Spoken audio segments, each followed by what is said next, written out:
Mu Rwanda urukiko rwa gisirikari rwicaye i Kanombe rwatangiye kuburanisha abasirikare 3 n'umusivili umwe baregwa gufata abakobwa ku ngufu mu kagali ka Kangondo ya 2 mu mujyi wa Kigali.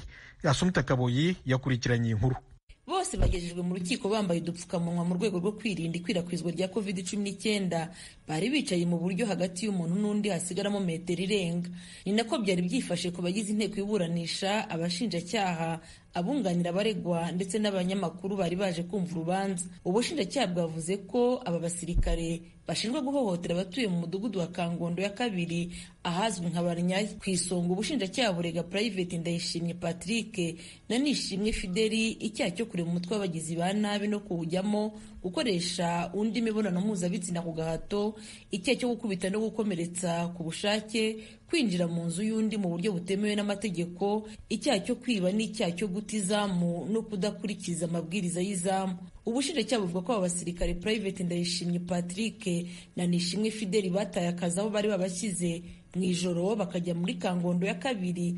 Aba basirikare 2 baregwa no ku matariki anyuranye ko bajyaga muri aka kagari bakinjira mu nzu z'abagore, abagabo bahasanze bakabakubita hanyuma bakasambanya abo bagore ku gahato.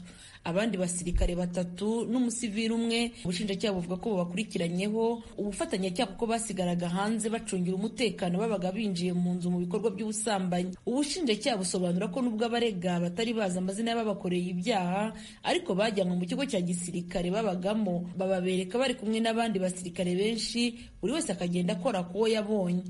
Ubushinjacyaha bukagaragaza urutonde rw'abantu barenga 10 bavuze uruhare rw'aba basirikare. Aho ni naho buhera buvuga ko abaregwa bakekwaho gukora ibyaha bikomeye, bityo bagasabirwa kuba bafunze by'agateganyo iminsi 30. Urukiko rwatanze umwanya abaregwa ngo bagire icyo bavuga ku byaha baregwa. Bose uko ari 6 bahakana ibyaha. Ndayishimye Patrick ufatwa nk'uyobora bagenzi be yahakanye ibyaha aregwa, avuga ko nta kuntu yasambanya umugore ufite umugabo buri munsi ataramwirukana. Yanongeyeho ko abo bamuregana nawe bamwe aribwo bari bakirangiza amasomo ya gisirikare bataratangira akazi. Yavuze ko mu matariki bamuregeraho yo mu kwa 3 atigeze ajya Kangondo ya 2, ko gusa yari asanzwe atembererayo.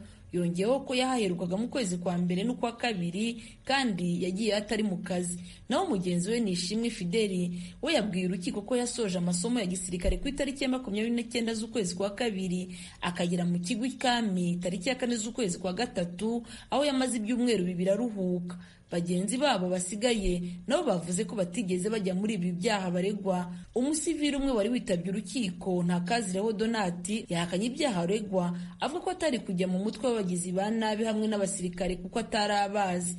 Gusa yashinje Private Patrick Ndayishimiye ko yamubonye akubita abo basore 2 yabicaje hasi ubwo yari ku irondo mu kagari atuyemo ka Kangondo ya 2, ariko hakana ko atabonye abo basirikare bafata abagore ku ngufu. Umwunganizi w'abaregwa yavuze ko nta kintu na kimwe kigaragaza intego yo kureba umutwe w'abagizi ba nabi abasirikare bari bafite, bityo ko nta mpamvu n'imwe ubushinjacyaha bugaragaza bubahamya iki cyaha.